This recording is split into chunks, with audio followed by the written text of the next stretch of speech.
అందరికీ నమస్కారం. ఉద్యోగులు, కార్మికులు, కాంట్రాక్ట్, అవుట్‌సోర్సింగ్ తదితర వర్గాల వారందరికీ సంబంధించి ప్రతి అప్డేట్, ప్రతి సమస్య పట్ల సపోర్టివ్‌గా వీడియోస్ అయితే వస్తాయి. తప్పకుండా సబ్స్క్రైబ్ చేసుకోండి. వీడియోస్ అయితే లైక్ చేస్తూ ఉండండి.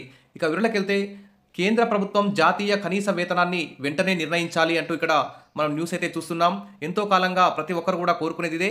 ఎందుకంటే ప్రైవేట్ రంగంలో అనేక లక్షలాది మంది ఉద్యోగాలు చేస్తున్నారు. కార్మికులున్నారు. కాంట్రాక్ట్, అవుట్‌సోర్సింగ్, అంగన్వాడీ, ఆశా ఈ విధంగా ఇతర అనేక చిన్న చిన్న ఉద్యోగాలు చేసే వారందరూ కూడా కనీస వేతనాన్ని అమలు చేయాలని కోరుతున్నారు. డిమాండ్ చేస్తున్నారు. ధర్నాలు, సమ్మెలు కూడా చేస్తున్నారు. సుప్రీంకోర్టు, హైకోర్టు కూడా మరి కనీస వేతనాన్ని అమలు చేయాలని చెప్పి తీర్పులు కూడా ఇస్తున్నాయి. కానీ ప్రభుత్వాలు మాత్రం పట్టించుకోవడం లేదు.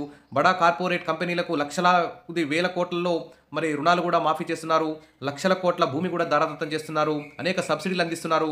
మరి వివిధ బడా కార్పొరేట్ కంపెనీలకు లాభాలు మాత్రం ఫుల్గా వస్తున్నాయి. కార్మికుల జీతాలు చూస్తే నిల్లన్నట్లు కార్మికుల జీతాలు చూస్తే తక్కువగా ఉంటున్నాయి. కాబట్టి మరి కేంద్ర రాష్ట్ర ప్రభుత్వాలు అయితే ఈ విషయంలో పట్టించుకోవడం లేదు. కాబట్టి కేంద్ర ప్రభుత్వం జాతీయ కనీస వేతనాన్ని వెంటనే నిర్ణయించాలంటూ ఏఐటీయూసీ జాతీయ ఉపాధ్యక్షుడు ఎండి యూసఫ్ గారు ఇక్కడ డిమాండ్ చేస్తున్నారు. మరి వేతన బోర్డులో అన్ని యూనియన్లకు ప్రాతినిధ్యం కల్పించాలని ఏఐటీసీ జాతీయ ఉపాధ్యక్షుడు, తెలంగాణ రాష్ట్ర అధ్యక్షుడు ఎండి యూసఫ్ డిమాండ్ చేశారు. రాజస్థాన్ జైపూర్లో జరుగుతున్న ఏఐటీసీ కౌన్సిల్ సమావేశంలో ఈ విధంగా శుక్రవారం ప్రసంగించారు. తెలంగాణ రాష్ట్రంలో కనీస వేతనాల బోర్డు వేతనాలు పెంచుతూ రాష్ట్ర ప్రభుత్వ ఆమోదానికి పంపించడం జరిగిందని తెలిపారు. కావున రాష్ట్ర ప్రభుత్వం వెంటనే కనీస వేతనాలను ఆమోదించి జీవోలను విడుదల చేయాలని కూడా కోరారు. మరి తెలంగాణలో వైద్య ఆరోగ్య శాఖ పరిధిలో అనేక రంగాల్లో కూడా మరి కాంట్రాక్ట్, అవుట్‌సోర్సింగ్ ఉద్యోగులు, ఇతర అంగన్వాడీ టీచర్లు ఈ విధంగా కార్మికులందరూ కూడా పనిచేస్తున్నారు. వారందరికీ కూడా కనీస వేతనాలు అమలు కావడం లేదు. తర్వాత ప్రభుత్వం కార్మికులకు వ్యతిరేకంగా యాజమాన్యాలకు అనుకూలంగా తెచ్చిన 4 లేబర్ కోడ్లను కార్మిక సంఘాలు వ్యతిరేకిస్తున్నప్పటికీ కేంద్రం 4 లేబర్ కోడ్లను అమలు చేస్తుందని, అందులో ఉన్న కార్మిక వ్యతిరేక యాజమాన్యాలకు అనుకూలంగా ఉన్న అంశాలను కార్మికులకు పూర్తిగా అవగాహన కల్పించాలని కోరారు.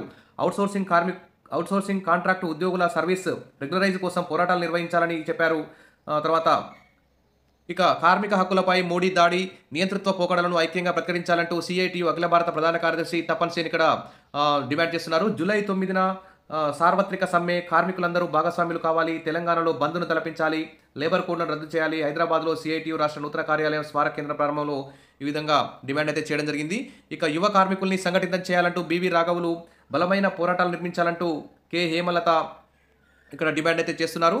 అదేవిధంగా కార్మికుల హక్కులపై ఈ విధంగా దాడి చేస్తూ మరి బడా కార్పొరేట్ కంపెనీలకు అనుకూలంగా 4 లేబర్ కోడ్లను తీసుకొచ్చిన 4 లేబర్ కోడ్లను వ్యతిరేకించాలని చెప్పి మరి ఇక్కడ అందరూ కూడా డిమాండ్ చేస్తున్నారు. జూలై 9న చారిత్రక సార్వత్రిక సమ్మెను మరి విజయవంతం చేయాలి. కార్మికులందరూ భాగస్వాములు కావాలని, లేబర్ కోడ్లను ఐక్యంగా తిప్పికొడదామని తెలంగాణ సిఐటియు రాష్ట్ర కార్యాలయ ప్రారంభోత్సవంలో తపన్ సేన్ అయితే ఇక్కడ డిమాండ్ చేశారు. చరిత్రలో అతిపెద్ద సమ్మెగా నిర్వహించాలని ఆకాంక్షించారు. కార్మికుల హక్కులు, దేశ ప్రయోజనాల కోసం చేపట్టిన ఈ సమ్మెలో కార్మికులందరూ భాగస్వామ్యం కావాలని కోరారు. ఇక సిఐటియు 55వ ఆవిర్భావ దినోత్సవాన్ని పురస్కరించుకొని ఇక్కడ ఎర్ర జెండా కూడా ఎగరవేయడం జరిగింది. తర్వాత మొత్తానికైతే కనీస వేతనం అనేది అమలు కాకపోవడం శ్రమ దోపిడీ కిందనే చెప్పుకోవచ్చు. కాబట్టి ప్రభుత్వం వెంటనే అన్ని రాష్ట్ర ప్రభుత్వాలు, కేంద్ర ప్రభుత్వం కనీస వేతనాలను అమలు చేసే విధంగా చట్టాన్ని చేయాలని చెప్పేసి ఇక్కడ డిమాండ్ అయితే ఉంది. మరి ఆ విధంగా వివిధ సంఘాలు, ఉద్యోగులు అందరూ కూడా ఒకరొకరు ఐక్యంగా ఉండి ప్రభుత్వాన్ని డిమాండ్ చేసి తమ యొక్క కనీస వేతనాన్ని సాధించుకునే విధంగా కార్యక్రమాలు రూపొందించుకోవాలని చెప్పి ఇక్కడ అందరూ కూడా సూచిస్తున్నారు. Wish all the best. త్వరలోనే అందరికీ కనీస వేతనాలు అమలవుతాయని ఆశిద్దాం. సబ్స్క్రైబ్ చేసుకోండి. వీడియో నచ్చితే లైక్ చేయండి. Thank you.